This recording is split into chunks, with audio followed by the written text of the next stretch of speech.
Breaking news tonight in the case of missing 7-year-old Asia Johnson. Police say a car belonging to kidnapping and murder suspect Lester Hobbs may have been found, and there are reports 2 bodies are inside. Hobbs is accused of killing little Asia's mother, his estranged wife, before kidnapping the little girl back in January. The vehicle was found near Lake Thunderbird, Norman, Oklahoma. Tonight, we want justice.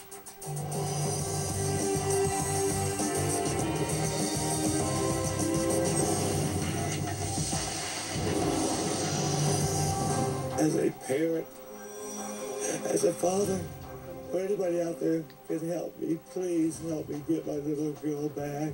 Breaking news out of Norman, Oklahoma. I never thought that he would go that far. The case of 7-year-old Asia Johnson. She went missing back in January. This is something that's just happened. Just moments ago, cops say a vehicle belonging to kidnapping and murder suspect Lester Hobbs may have been found Within the last hour and a half. Hobbs is accused of killing little Asia's mom, Tanya Hobbs, his estranged wife. He's had a violent past, And bludgeoning her, killing her in a brutal fashion. including charges for resisting arrest, assault and battery with a deadly and dangerous weapon, and violating a protective order.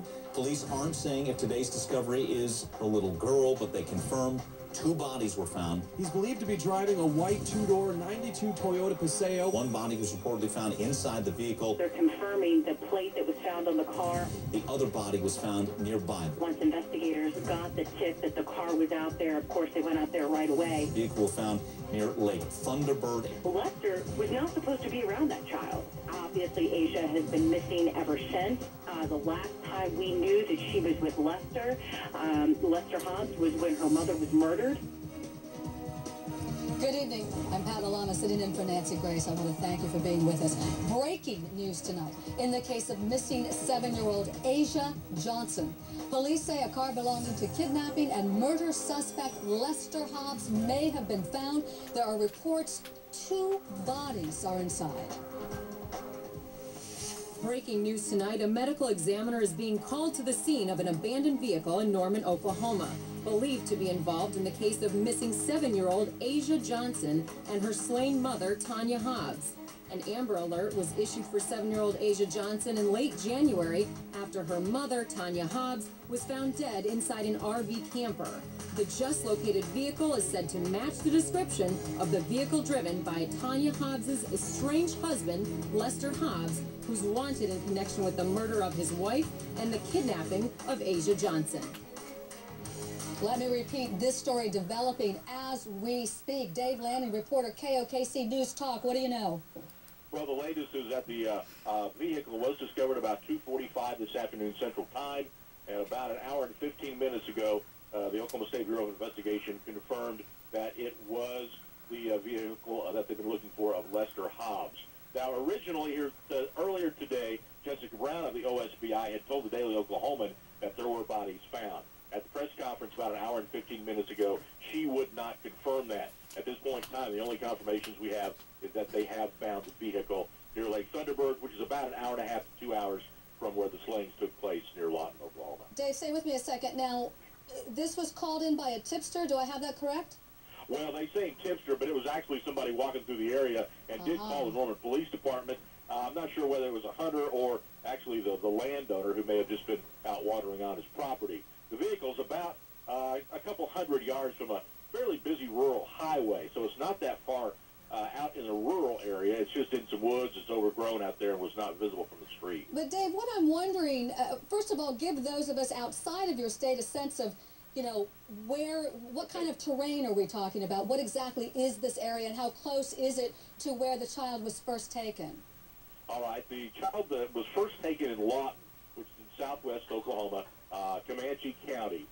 The discovery was in Norman. That's home of the University of Oklahoma, about 10 miles south of Oklahoma City. The discovery was a few miles southeast of Norman. Kind of hilly area, a lot of brush, scrub brush, and so forth. Some kind of brushy trees and stuff. The vehicle was found kind of next to a series of some brushy trees, 150 yards from State Highway 9, which is a fairly busy state highway through that Norman area. Well, then, Dave, does that lead you to believe that this car then was recently placed there, because it's obviously an area where someone would have come across it prior to this. Well, no.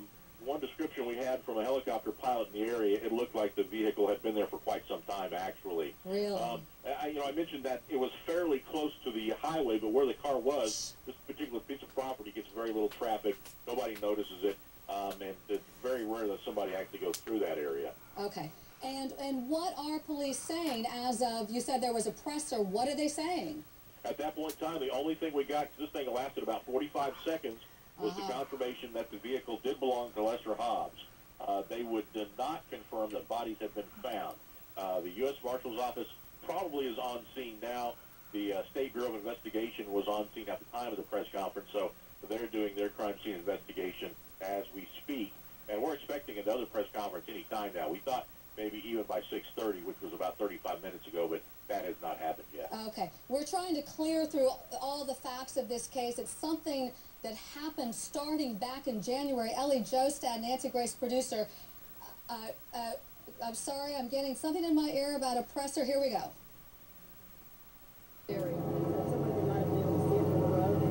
It doesn't sound like someone would have been able to see it. I do know a deer blind was out there, so you can imagine that it was a secluded area where there's a lot of wildlife.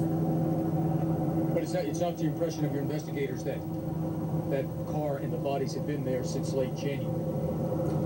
We have an idea they haven't been there the entire time, but pretty close to much of the time that we've been searching for him, the girl, and the car. But to your knowledge, had authorities ever searched this area before? I don't know.